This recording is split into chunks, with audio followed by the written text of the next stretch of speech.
حیات الصحابہ ٹاپک دعوت کا باب۔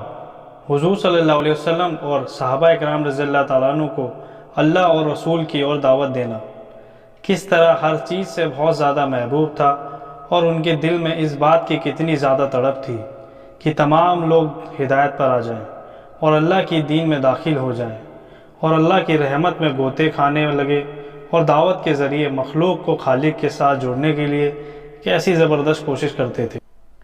دعوت سے محبت اور شغف۔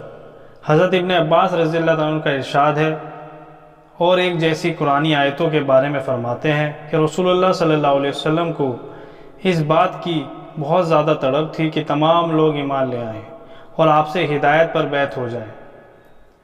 آپ کی یہ بے قراری دیکھ کر اللہ نے آپ کو بتایا کہ صرف وہی انسان ایمان لائیں گے جن کے لیے لوح محفوظ میں پہلے سے ہی ایمان لانے کی سعادت لکھی جا چکی ہے۔ صرف وہی انسان گمراہ ہوں گے جن کے لیے لوح محفوظ میں پہلے ہی بدبختی لکھی جا چکی ہے۔ پھر اللہ نے اپنے نبی کریم صلی اللہ علیہ وسلم سے ارشاد فرمایا، شاید تو گھونٹ مارے اپنی جان اس بات پر کہ یہ یقین نہیں کرتے، اگر ہم چاہیں تو اتاریں ان پر آسمان سے ایک نشانی، پھر رہ جائیں ان کی گردنیں اس کے آگے نیچے۔ حضرت ابن عباس رضی اللہ عنہ فرماتے ہیں کہ جب ابو طالب بیمار ہوئے تو قریش کی ایک جماعت اس کے پاس آئی جس میں ابو جہل بھی تھا۔ ان لوگوں نے کہا کہ آپ کا بھتیجا ہمارے معبودوں کو برا بھلا کہتا ہے اور یوں کرتا ہے اور یوں کہتا ہے، اس لیے آپ ان کے پاس کسی آدمی کو بھیج کر ان کو بلا لیں اور ایسا کرنے سے ان کو روک دیں۔ چنانچہ انہوں نے حضور صلی اللہ علیہ وسلم کے پاس ایک آدمی بھیجا، تشریف لائے اور گھر میں داخل ہوئے تو اس وقت ابو طالب کے قریب ایک آدمی کے بیٹھنے کی جگہ تھی۔ حضرت ابن عباس رضی اللہ عنہ فرماتے ہیں کہ ابو جہل عنہ اللہ، اس پر اللہ کی لعنت، کو اس بات کا خطرہ ہوا کہ اگر محمد صلی اللہ علیہ وسلم ابو طالب کے پہلو میں بیٹھ گئے تو اتنے قریب بیٹھنے کی وجہ سے ابو طالب کے دل میں حضور صلی اللہ علیہ وسلم کی زیادہ نرمی پیدا ہو جائے گی۔ چنانچہ وہ چھلانگ لگا کر خود اس جگہ پر بیٹھا۔ حضور صلی اللہ علیہ وسلم کو اپنے چچا کے قریب بیٹھنے کی کوئی جگہ نہ ملی تو آپ دروازے کے پاس ہی بیٹھ گئے۔ ابو طالب نے آپ سے کہا، اے میرے بھتیجے، کیا بات ہے؟ تمہاری قوم کے لوگ تم سے شکایت کر رہے ہیں، وہ کہہ رہے ہیں کہ آپ ان کے معبودوں کو برا بھلا کہتے ہیں اور یوں کہتے ہیں۔ حضرت ابن عباس رضی اللہ عنہ فرماتے ہیں کہ اس پر سب لوگوں نے بولنا شروع کر دیا۔ آپ نے بات کرنی شروع کی اور فرمایا، اے میرے چچا، میں یہ چاہتا ہوں کہ لوگ صرف ایک کلمے کا اقرار کر لیں تو عرب کے تمام لوگ ان کے محتط اور فرمانبردار بن جائیں گے، عجم کے تمام لوگ زیادہ دینے لگ جائیں گے۔ آپ کی یہ بات سن کر وہ لوگ چوکنے ہو گئے، بے تاب ہو کر کہا، آپ کے والد کی قسم، اتنی بڑی بات کے لیے ایک کلمہ تو کیا ہم 10 کلمے کو ماننے کے لیے تیار ہیں، آپ بتائیں وہ کلمہ کیا ہے؟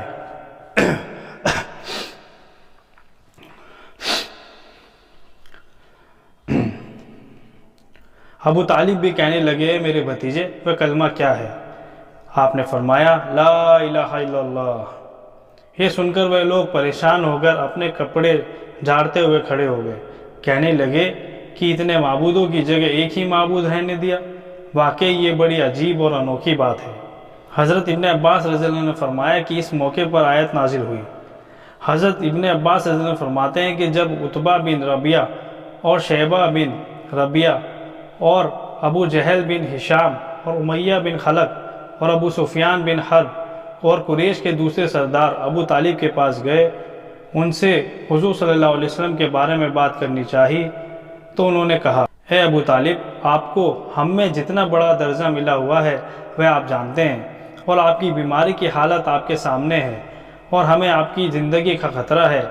ہمارے اور آپ کے بھتیجے کے درمیان جو کچھ ہو رہا ہے اسے بھی آپ خوب جانتے ہیں۔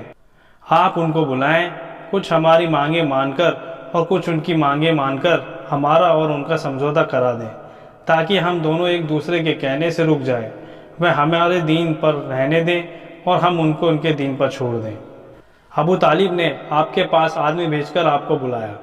آپ ابو طالب کے پاس تشریف لے آئے تو ابو طالب نے کہا، اے میرے بھتیجے، یہ تمہاری قوم کے سردار اور بڑے لوگ ہیں، اور یہ تمہاری وجہ سے اکٹھے ہو کر آئے ہیں تاکہ یہ آپ کی مانگیں پوری کر دیں اور آپ ان کی کچھ مانگیں پوری کر دیں۔ حضرت ابن عباس رضی اللہ عنہ فرماتے ہیں کہ حضور صلی اللہ علیہ وسلم نے ارشاد فرمایا کہ بہت اچھا، تم ایک کلمہ مان جاؤ جس سے تم پورے عرب کے مالک بن جاؤ گے، عجم تمہارے ماتحت اور فرمانبردار ہو جائے گا۔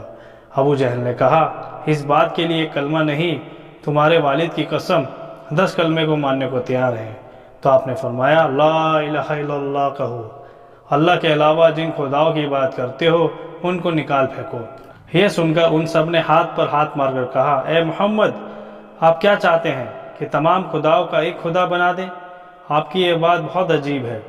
حضرت ابن عباس رضی اللہ عنہ فرماتے ہیں کہ وہ دوسرے سے کہنے لگے، اللہ کی قسم، یہ آدمی تمہاری کوئی ماننے والا نہیں، چلے جاؤ، اپنے باپ دادا کے دین پر چلتے رہو، یہاں تک کہ اللہ ہی ہمارے اور اس کے بیچ فاصلے کرے۔ پھر یہ بکھر گئے۔ حضرت ابن عباس رضی اللہ عنہ فرماتے ہیں کہ پھر ابو طالب نے کہا، اے میرے بھتیجے، اللہ کی قسم، میرا خیال یہ ہے کہ تم نے ان سے حد سے زیادہ کسی بات کی مانگ نہیں کی، تمہاری مانگ صحیح ہے۔ یہ سن کر حضور صلی اللہ علیہ وسلم کو ابو طالب کے ایمان لانے کی امید بندھی، تو ان سے فرمانے لگے، اے میرے چچا، آپ تو یہ کلمہ ضرور پڑھ لیں تاکہ اس کی وجہ سے میں آپ کے لیے قیامت کے دن شفاعت کی اجازت لے سکوں۔ ابو طالب نے اب کی یہ تڑپ دیکھ کر جواب دیا، اے میرے بھتیجے، اللہ کی قسم، اگر مجھے 2 باتوں کا ڈر نہ ہوتا تو میں یہ کلمہ پڑھ لیتا۔ ایک تو یہ کہ میرے بعد تمہیں اور تمہارے خاندان کو گالیاں پڑیں گی، اور دوسرا یہ کہ قریش یہ طعنہ دیں گے کہ میں نے موت کے ڈر سے کلمہ پڑھ لیا۔ یہ کلمہ پڑھتے ہی تو صرف آپ کو خوش کرنے کے لیے۔ حضرت مسیب رضی اللہ عنہ سے روایت ہے کہ جب ابو طالب کی موت کا وقت قریب آیا تو حضور صلی اللہ علیہ وسلم ان کے پاس تشریف لے گئے اور ابو جہل وہاں پہلے سے موجود تھا۔ آپ نے فرمایا، اے میرے چچا، لا الہ الا اللہ پڑھ لو تاکہ اس کلمے کی وجہ سے میں اللہ کے سامنے آپ کی حمایت کر سکوں۔ اس پر ابو جہل اور عبداللہ بن امیہ نے کہا، اے ابو طالب، کیا عبد المطلب کا دین چھوڑنے لگ رہے ہو؟ اور دونوں بار بار اسی بات کو دہراتے رہے، یہاں تک کہ ابو طالب کے منہ سے آخری بول یہ نکلا کہ میں عبد المطلب کے دین پر ہوں۔ آپ نے فرمایا، جب تک مجھ کو منع نہ کیا جائے گا میں آپ کے لیے ضرور استغفار کروں گا۔ اس پر یہ آیت اتری، لائق نہیں نبی کو مسلمانوں کی بخشش چاہیں، مشرکوں کی، اور اگرچہ وہ ہو قرابت والے، جبکہ کھل چکا ان پر کہ وہ دوزخ والے۔ اور یہ آیت اتری، آپ جس کو چاہیں ہدایت نہیں دے سکتے۔ اسی جیسی دوسری حدیث کی یہ ہے کہ حضور صلی اللہ علیہ وسلم ابو طالب پر کلمہ پیش فرما رہے تھے، وہ دونوں بھی اپنی بات دہرا رہے تھے، یہاں تک کہ ابو طالب کا آخری بول تھا کہ میں عبد المطلب کے دین پر ہی ہوں، اور لا الہ الا اللہ پڑھنے سے انکار کر دیا۔ اس پر آپ نے فرمایا، غور سے سنو کہ مجھے منع نہ کیا جائے گا، اس وقت تک میں آپ کے لیے ضرور استغفار کرتا رہوں گا۔ اس پر اللہ نے یہ دونوں پچھلی آیتیں اتاری۔ حضرت ابو ہریرہ رضی اللہ عنہ فرماتے ہیں کہ جب ابو طالب کا آخری وقت آیا تو حضور صلی اللہ علیہ وسلم ان کے پاس تشریف لے گئے اور آپ نے فرمایا، اے میرے چچا جان، لا الہ الا اللہ کہہ دیجئے تاکہ میں قیامت کے دن آپ کا گواہ بن جاؤں۔ اور ابو طالب نے جواب دیا، اگر قریش کے اس کہنے کی شرم نہ ہوتی کہ ابو طالب نے صرف موت کے ڈر سے کلمہ پڑھ لیا تو میں کلمہ پڑھ کر آپ کی آنکھوں کو ضرور ٹھنڈا کر دیتا۔ میں کلمہ صرف اس لیے پڑھتا تاکہ آپ کی آنکھیں ٹھنڈی ہو جائیں۔ اس پر اللہ نے آیت اتاری، آپ جس کو چاہے ہدایت نہیں کر سکتے بلکہ اللہ جس کو چاہے ہدایت دیتا ہے، اور ہدایت پانے والوں کا علم بھی اسی کو ہے۔ حضرت عقیل بن ابی طالب رضی اللہ عنہ فرماتے ہیں کہ قریش ابو طالب کے پاس آئے۔ پوری حدیث آگے سختیاں برداشت کرنے کے باب میں انشاءاللہ آئے گی، تاکہ اس کا کچھ حصہ یہ ہے کہ ہدایت پانے والوں کا علم بھی اسی کو ہے۔ ابو طالب نے حضور صلی اللہ علیہ وسلم سے کہا، اے میرے بھتیجے، اللہ کی قسم، جیسا کہ تمہیں خود معلوم ہے کہ میں ہمیشہ تمہاری بات مانتا ہوں، اس لیے اب تم بھی میری تھوڑی سی بات مان لو، اور وہ یہ ہے، تمہاری قوم کے لوگ میرے پاس آ کر یہ کہہ رہے ہیں کہ تم کعبے میں اور ان کے مجلسوں میں جا کر ان کو وہ بات سناتے ہو جن سے ان کو تکلیف ہوتی ہے، اس لیے اگر تم مناسب سمجھو تو ایسا کرنا چھوڑ دو۔ آپ نے اپنی نگاہ آسمان کی اور اٹھا کر فرمایا، جس کام کو دے کر مجھے بھیجا گیا ہے اس کو چھوڑنے کی بالکل قدرت نہیں رکھتا، جیسے کہ تم میں سے سورج سے آگے کا شعلہ لانے کی قدرت نہیں رکھتا۔ بہقی میں یہ روایت اس طرح آئی ہے کہ ابو طالب نے حضور صلی اللہ علیہ وسلم سے کہا، اے میرے بھتیجے، تمہاری قوم کے لوگوں نے میرے پاس آ کر یوں کہا، اب تم میری جان پر اور اپنی جان پر ترس کھاؤ، مجھ پر وہ بوجھ نہ ڈالو کہ جس کو نہ میں اٹھا سکوں نہ تم، اس لیے تم لوگوں کی وہ بات کہنی چھوڑ دو جو ان کو پسند نہیں۔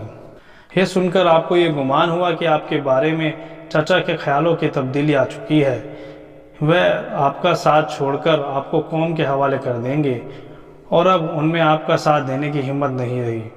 اس پر آپ نے فرمایا، اے میرے چچا، اگر سورج میرے دائیں ہاتھ میں اور چاند میرے بائیں ہاتھ میں رکھ دیا جائے تو بھی میں اس کام کو نہیں چھوڑوں گا اور اس کام میں لگا رہوں گا یہاں تک کہ اللہ اس کام کو غالب کر دے یا اس کام کی کوشش میں میری جان چلی جائے۔ اتنا کہہ کر آپ کی آنکھیں ڈبڈبا گئی اور آپ رو دیے۔ پوری حدیث آگے آئے گی۔ حضرت جابر بن عبداللہ فرماتے ہیں کہ ایک دن قریش میں جمع ہو کر یہ کہا کہ تم ایسے آدمی کو کھوجو جو تم میں سب سے بڑا جادوگر اور سب سے بڑا کاہن اور سب سے بڑا شاعر ہو، تاکہ وہ اس آدمی کے پاس جائے جس نے ہمیں پھوٹ ڈالی ہے اور ہمارے جوڑ کے ٹکڑے کر دیے، ہمارے دین میں بہت سے عیب نکال دیے، جا کر اس سے کھل کر بات کرے اور دیکھے کہ وہ کیا جواب دیتا ہے۔ سب نے یہی کہا کہ ہمارے علم میں اس کام کے لیے عتبہ بن ربیعہ سے بہتر کوئی آدمی نہیں۔ چنانچہ انہوں نے عتبہ سے کہا، اے ابو الولید، تم ان کے پاس جاؤ۔ چنانچہ عتبہ حضور صلی اللہ علیہ وسلم کے پاس آئے اور یہ کہا، اے محمد، آپ بہتر ہیں یا آپ کے والد عبداللہ؟ آپ چپ رہے۔ پھر اس نے کہا، آپ بہتر ہیں یا آپ کے دادا عبد المطلب؟ پھر آپ چپ رہے۔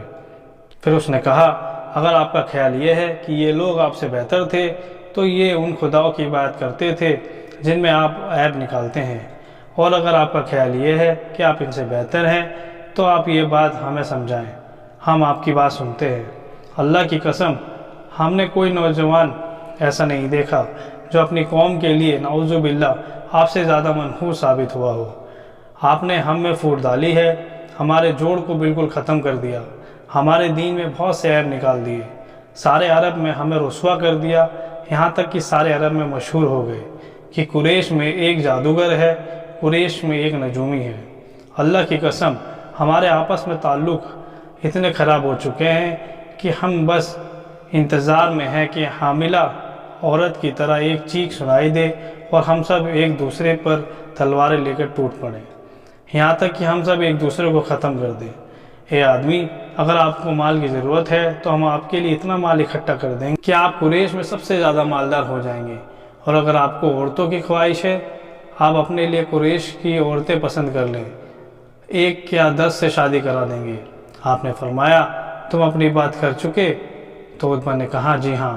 اس پر حضور صلی اللہ علیہ وسلم نے آیت تلاوت فرمائی، پھر اگر وہ ٹلائیں تو کہیں، میں نے خبر سنا دی ہے تم کو ایک سخت عذاب کی، جیسا عذاب آیا عاد اور سمود پر۔ یہ سن کر عتبہ نے کہا، بس بس، آپ کے پاس اس کے علاوہ کوئی اور بات نہیں؟ آپ نے فرمایا، نہیں۔ پھر عتبہ قریش کے پاس واپس آئے تو انہوں نے پوچھا، وہ کیا بات چیت ہوئی؟ تو اس نے کہا، میرے خیال میں آپ لوگ ان سے جتنی باتیں کرنا چاہتے ہیں وہ سب باتیں میں نے ان سے کہہ دی۔ تو انہوں نے پوچھا کہ انہوں نے تمہیں کیا جواب دیا؟ تو عتبہ نے کہا، ہاں، لیکن پھر کہنے لگا، نہیں، قسم ہے اس ذات کی جس نے کعبے کو عبادت گھر بنایا، ان میں سے مجھے یہ بات سمجھ میں آئی کہ تم کو عاد و سمود جیسے عذاب سے ڈرا رہا ہے۔ تو لوگوں نے کہا، تیرا ناس ہو، عجیب بات ہے یہ، وہ آدمی تم سے عربی بھاشا میں بات کرتا ہے، تمہیں سمجھ نہیں آتی کہ وہ کیا کہہ رہا ہے۔ تو عتبہ نے کہا، میں کیا کروں، اس سے جتنی باتیں کہیں ان میں سے عذاب والی بات کے علاوہ کوئی اور بات سمجھ نہیں آئی۔ بہقی وغیرہ نے حاکم سے اس روایت کو نقل کیا ہے، جس میں اتنا اور لکھا ہوا ہے کہ عتبہ نے یہ بھی کہا کہ اگر آپ سردار بننا چاہتے ہیں تو ہم اپنے سارے جھنڈے آپ کے سامنے گاڑ دیں گے۔